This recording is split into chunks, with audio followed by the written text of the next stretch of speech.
दोस्तों नमस्कार, आप सभी का स्वागत है आपके अपने YouTube चैनल करंट अफेयर्स में। और आज हम 25 अक्टूबर के करंट अफेयर्स की बात करेंगे। तो आज है विजयदशमी, तो आप सभी को विजयदशमी की हार्दिक शुभकामनाएं। और हमारा क्वेश्चन है कि चुनाव आयोग ने खर्च की सीमा से जुड़े मुद्दों की जाँच के लिए समिति का गठन है, इसके सदस्य कौन हैं? यानी कि जो भारत निर्वाचन आयोग है उसने लोकसभा और विधानसभा के जो चुने उनके अंदर उम्मीदवार हैं वो फालतू पैसे जो खर्च कर देते हैं, तो उनके लिए खर्च की जो सीमा है उसे जुड़े मुद्दों की जांच की है। और यहाँ पर 2 सदस्यीय समिति का यहाँ पर गठन किया है। तो जो यहाँ पर 2 सदस्य हैं वो हैं हरीश कुमार और उमेश सिन्हा। तो इसके अंदर जो पूर्व राजस्व सेवा अधिकारी और महानिदेशक थे हरीश कुमार, और महासचिव निदेशक व्यय में थे उमेश सिन्हा। इन दोनों के 2 सदस्यीय कमेटी यहाँ पर बनाई गई है। जो भारत मुख्य चुनाव आयुक्त है वो सुनील अरोड़ा हैं और मुख्य निर्वाचन आयोग का हेडक्वार्टर है नई दिल्ली में। अगला क्वेश्चन के मुख्यमंत्री ने परिवारों के लिए YSR बीमा योजना का शुभारंभ किया है। YSR बीमा योजना यह है आंध्र प्रदेश सरकार की, और आंध्र प्रदेश सरकार के जो मुख्यमंत्री YS जगनमोहन रेड्डी, इन्होंने जो परिवार है उसके जो सदस्य हैं उसकी मृत्यु हो जाती, दुर्घटना हो जाती है, इस मामले के अंदर जो लाभार्थी है उसको बीमा कवर के माध्यम से यहाँ पर वित्तीय सहायता प्रदान करने के लिए YSR बीमा योजना उन्होंने शुरू की है। यहाँ पर दावा करते इस योजना के अंदर तो यहाँ पर 15 दिनों के अंदर दावा राशि सीधे के बैंक खाते में पहुँच जाती है। इसके अलावा गाँव और वार्ड के सचिवालय के माध्यम से यहाँ पर परिवार को 10,000 रुपये की तत्काल सहायता प्रदान की जाती है। यहाँ पर 18 से 50 वर्ष आयु के जो लोग हैं उनकी असामयिक मृत्यु हो जाती है, ऐसे ही विकलांग हो जाती है, उन्हें 5 लाख रुपए दिए जाते हैं। 21 साल से 70 साल वाले के लिए यहाँ पर 3 लाख रुपए, और सामान्य मृत्यु के मामले में 18 से 50 वर्ष के लिए 2 लाख रुपए यहाँ पर देने का प्रावधान रखा गया है। साथ ही दुर्घटना के कारण जो आंशिक स्थायी विकलांगता आती है 18 से 70 वर्ष के लिए उसे 1.5 लाख रुपए देने का यहाँ पर प्रावधान किया है। यहाँ के मुख्यमंत्री YS जगनमोहन रेड्डी और राज्यपाल विश्वभूषण हरिचंद्रन। हमारा क्वेश्चन है विश्व हिम तेंदुआ दिवस कब मनाया जाता है? तो जो विश्व हिम तेंदुआ दिवस है वो मनाया जाता है 23 अक्टूबर को, और इसका जो उद्देश्य है तेंदुओं के संरक्षण के महत्व को दर्शाना और अद्भुत जानवरों के बारे में यहाँ पर जागरूकता को बढ़ावा देना है। पहला तेंदुआ दिवस 23 अक्टूबर 2014 को मनाया गया था, और इसमें उज्बेकिस्तान, तजाकिस्तान, रूस, Pakistan, Mongolia, Kyrgyzstan, Kazakhstan, Bharat, चीन, भूटान और अफगानिस्तान इसके अंदर शामिल है। और इन देशों में 2013 में 23 अक्टूबर को हिम तेंदुए के संरक्षण के संबंध में विश्व एक घोषणा पर हस्ताक्षर भी किए गए थे। हमारा अगला क्वेश्चन है कि सैन मैरिनो गणराज्य में भारत की अगली राजदूत कौन होंगी? तो ये होंगी डॉक्टर नीना मल्होत्रा। और ये डॉक्टर नीना मल्होत्रा ये 1992 बैच की भारतीय विदेश सेवा की अधिकारी हैं, और इनके रोम ने निवास के साथ समवर्ती रूप में इनको भारत के अगले गणराज्य सैन मैरिनो गणराज्य में भारत के अगले राजदूत के रूप में नियुक्त किया गया है, और ये वर्तमान में इटली गणराज्य में भारत की राजदूत हैं। सैन मैरिनो की राजधानी है सैन मैरिनो, और इसकी जो मुद्रा है वो है यूरो।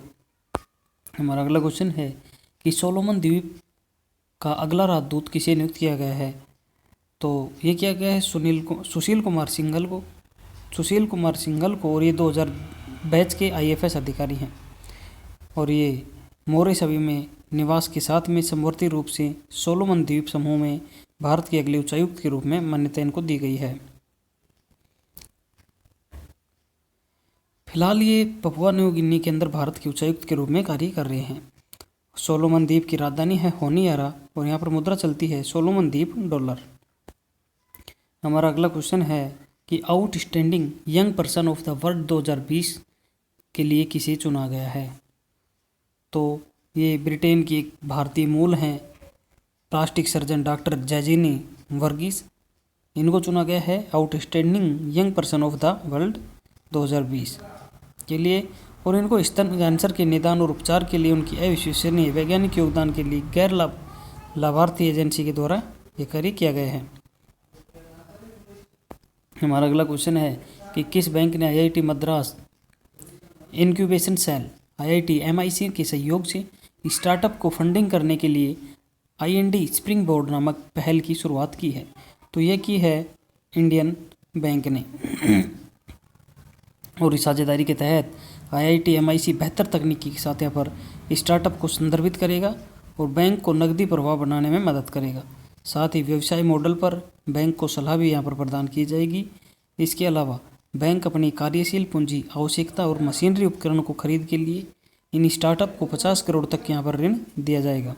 इंडियन बैंक का हेडक्वार्टर चेन्नई तमिलनाडु में स्थित है और इसके सीईओ हैं पदमजा चंदोर।